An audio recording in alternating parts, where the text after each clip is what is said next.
4 वर्षों में साधारण ब्याज दर पर एक राशि में 20% की वृद्धि होती है। उसी ब्याज दर पर 2 वर्षों के बाद RS 44,500 रुपये पर चक्रवृद्धि ब्याज कितना होगा।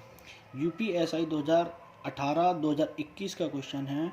बहुत अच्छा क्वेश्चन है। इसमें कि थोड़ा सा ट्रिक लगाने वाली बात ये होगी, मैं जब आपके आगे क्वेश्चन कराऊंगा तो आप खुद समझ जाएंगे। कह रहा है 4 वर्षों में साधारण ब्याज दर पर एक राशि में 20% की वृद्धि होती है, यानी 4 वर्षों में 20% की वृद्धि हो रही है। तो एक साल का जो इंटरेस्ट ऑफ रेट होगा वो 20/4 यानी 5% होगा। उसी ब्याज दर पर 2 वर्षों के बाद 44,500 रुपये पर चक्रवृद्धि ब्याज कितना होगा, यानी उसी दर पर, यानी इस दर पर 44,500 पर चक्रवृद्धि ब्याज 2 सालों को कितना होगा। तो कंपाउंड इंटरेस्ट वैसे तो बहुत टफ हो जाता है निकालना, लेकिन मैं आपको बहुत इजी वे में बता रहा हूँ।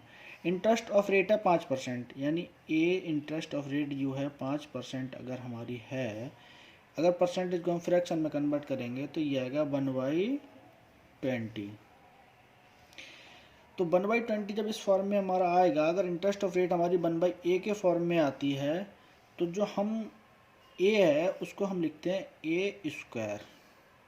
एक बहुत याद रखने वाली बात है, अगर 1/a के फॉर्म में हमारी कोई इंटरेस्ट है, यानी 1 के बटे में कुछ है, तो हम उसको a² लिख के इसको हम मान लेते हैं मूलधन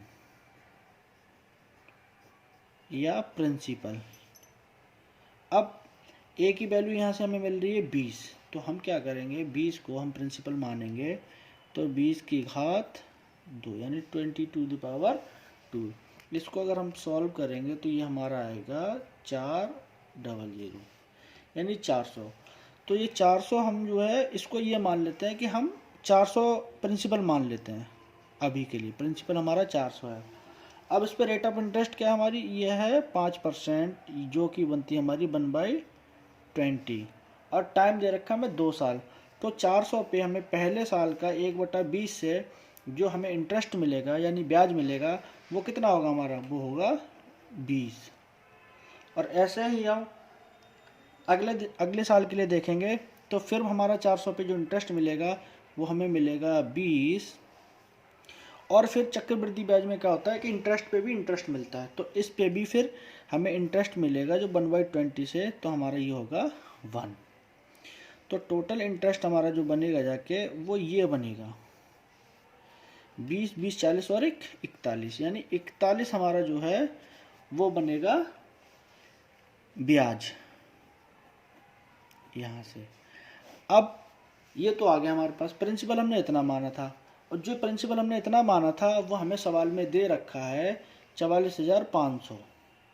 तो वो क्या करते हैं हम कि 400 बराबर 44,500 जो हमने माना था। अब अगर हम एक की वैल्यू यहाँ से निकालेंगे तो 44,500 बटा 400, और हमें निकलवा क्या रहा है, ब्याज, जो कि ब्याज हमारा बन रहा है यहाँ से 41। तो 1 बराबर 44,500 है बटा 400, तो 41 की मान कितना होगा। अब हम इसको कैलकुलेशन करेंगे।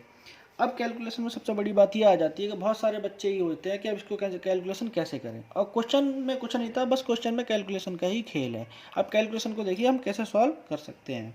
यहाँ 2 जीरो से 2 जीरो को हमने काट दिया। अब 4, 4, 5 और बटा 4 गुणा 41 हमारा बच रहा है, और हमारा जो ऑप्शन दे रहा है, अब हम क्वेश्चन में ऑप्शन भी देखेंगे जिससे कि क्वेश्चन हमारा बहुत जल्दी सॉल्व हो जाए। तो यहाँ दिया हुआ है 4561.25, 4261.25, 4461.25, 4361.25। तो लास्ट से अब अगर हम इसकी यूनिट डिजिट की मल्टीप्लिकेशन हम करेंगे इसमें, तो हमें बहुत दिक्कत आएगी, क्योंकि 4 डिजिट तक तो हमारा सेम है। जब 4 डिजिट तक हमारा यहाँ सेम है तो हम इसकी कैलकुलेशन करने में बहुत टाइम लगा देंगे। देखिए 6125, 6125, 6125, 6125, ये सब में सेम दे रखा है। अब हमारा क्वेश्चन अगर हम ऑप्शन से सॉल्व करेंगे तो हमें इस पर ध्यान देना है बस। एग्जाम के व्यू पॉइंट्स आपको मैं बता रहा हूँ कि एग्जाम में क्वेश्चन को कितनी जल्दी हम सॉल्व कर सकते हैं। बस अब हमें क्वेश्चन को यहाँ से देखना है कि हमारा 45 का आंसर आएगा, 42 का आएगा, 44 का आएगा, 43 का आएगा। अब आइए हम आगे देखते हैं। तो अगर ऑप्शन हम देखेंगे तो हमारा जो नीचे बन रहा था 44, 5/4 गुणा 41, कुछ इस तरीके से बन रहा था। इसको सॉल्व करना था, इसको सॉल्व करना ही ये सब मेन काम है। तो हम 4 से अगर इसको काटें तो 4 एकम 4, 4 एकम 4 और 4 एकम 4, मतलब 111 तो यहाँ से पूरा आएगा दशमलव, और 4 दूनी 8 और 4 पंजे 20, यानी 111.25 गुणा 41 इस तरीके से बनेगा। अब इनकी हम गुणा करेंगे तब भी हमें बहुत दिक्कत आएगी, तो अभी हम यहाँ से पॉइंट को हटा देते हैं, इस पॉइंट को हम मानेंगे नहीं, तो हमसे मान लेते हैं 111 गुणा 41, इसकी वैल्यू हमारी कितनी होगी। अभी हम पॉइंट को हटा देते हैं क्योंकि हमें पीछे से कोई मतलब ही नहीं है, क्वेश्चन को तो हमें आगे से देखना है, दशमलव से मतलब ही खत्म हो गया। तो क्या करेंगे, अब हमारे यहाँ से 111 यहाँ 41 है, तब भी गुणा करने में हमें बहुत दिक्कत आएगी। तो हम यहाँ क्या करते हैं, 111 गुणा 40 की गुणा करके देखते हैं कि ऑप्शन हमारा क्या सही परफेक्ट बैठेगा। अब यहाँ तो 4 हो गए, तो 4 एकम 0 लगाया, 4 एकम 4, 4 एकम 4, 4 एकम 4, तो 444 तो हमारा टोटल ये बन ही रहा है।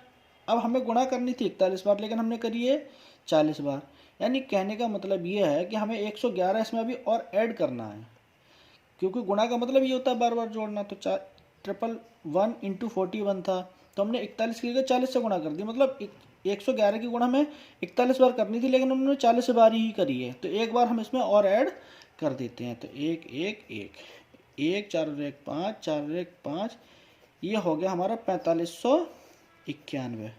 कहने का मतलब हमारा ये है कि आंसर हमारा इससे प्लस ही होगा और इसके नियर अबाउट ही होगा, ना इससे ज़्यादा होगा ना इससे कम होगा।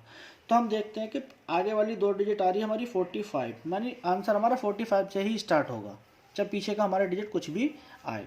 अब ऑप्शन से हम जाते हैं, तो यहाँ पे 45 है, तो ये ऑप्शन हो सकता है। यहाँ 42 है, ये तो ऑप्शन होगा ही नहीं।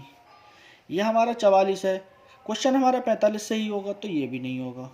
यह हमारा 43 है और क्वेश्चन में हमें 45 ही चाहिए, तो ये भी हमारा ऑप्शंस नहीं होगा।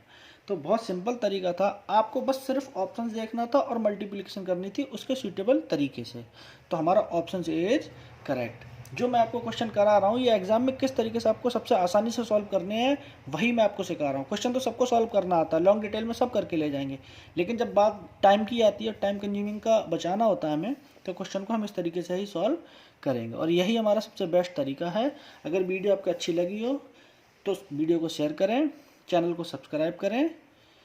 Thank you.